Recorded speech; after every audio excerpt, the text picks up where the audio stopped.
પણ મુક્ત જ થવું છે સાહેબ.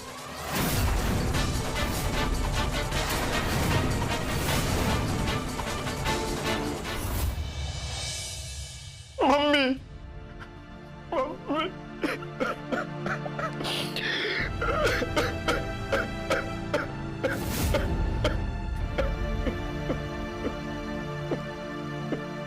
દયા,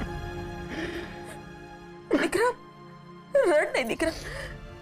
દયા, એવું તો ના હોય ને કે દીકરો જ માની વાત માને. એવા સંજોગો કે સમય હોય તો માએ પણ દીકરાની વાત તો માનવી જ પડે ને.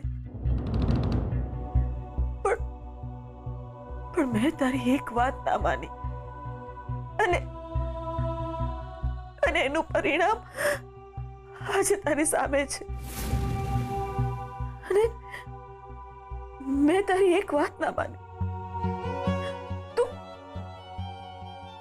તું સાચો હતો અને હું ખોટી. હું ચાલી નીકળી હતી એ વાક્યને સાચું બનાવવા કે અસત્ય બેવજહ હતી. પણ સાચું તો એ જ છે ને કે સત્ય બેવજહ હતી.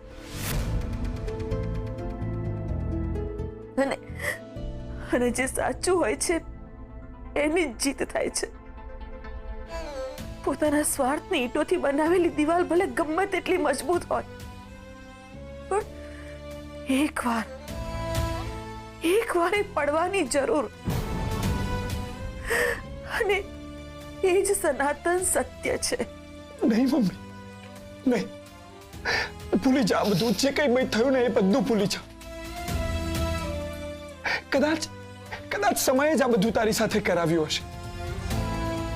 કદાચ તારી નિયતિમાં જ આ બધું લખ્યું હોય. હોતું નથી. આપણે જાતે લખ્યું હોય છે બેટા. એક હોય છે મનસ્થિતિ અને બીજી હોય છે પરિસ્થિતિ. જો આપણે આપણી મનસ્થિતિ પર કાબુ મેળવી લઈએ ને તો આપણી પરિસ્થિતિ આપોઆપ બદલાઈ જાય છે. પણ જો આપણે આપણી મનસ્થિતિ પર કાબુ નથી મેળવી શકતા તો આપણી પરિસ્થિતિ પર કાબુ મેળવવો એટલો જ મુશ્કેલ થઈ જાય છે.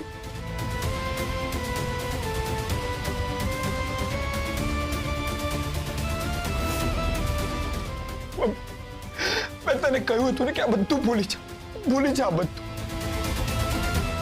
જો મેં તને પહેલા પણ કીધું છે અને અત્યારે પણ કહું છું કે મારે માત્ર તું જોઈએ છે. અને અત્યારે ફરી કહું છું કે ચાલ જીવન ફરી શરૂ કરીએ. મારે બીજું કશું જ નથી જોઈતું. મારે જોઈએ છે તું અને રૂપ. બસ એમાં જ તો મારું જીવન છે. મમ્મી, આ જમીનનો એક ટુકડો મેળવવાની હોડમાં આપણે કેટલું ગુમાવીશું. નહીં મમ્મી, હું તને અને રૂપને ગુમાવવા નથી માંગતો. ના, ચાલ આપણે અહીંયાથી કશેક દૂર જતા રહીએ જ્યાં ફક્ત તું, હું અને રૂપ જ હોય. ત્યાં આપણે બધું જ ઠીક કરી લઈશું. બધું જ.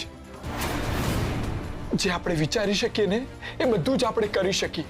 જીવનમાં કશું જ અશક્ય નથી મમ્મી.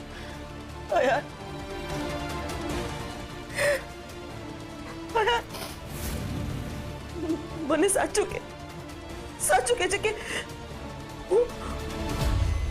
હું એક સારી માં છું કે નહીં. મમ્મી શું કામ આવું બોલે છે? તમારા જેવી માં મળવી ખૂબ મુશ્કેલ છે. તમે જે કંઈ પણ કર્યું છે ને એ મારા માટે કર્યું છે.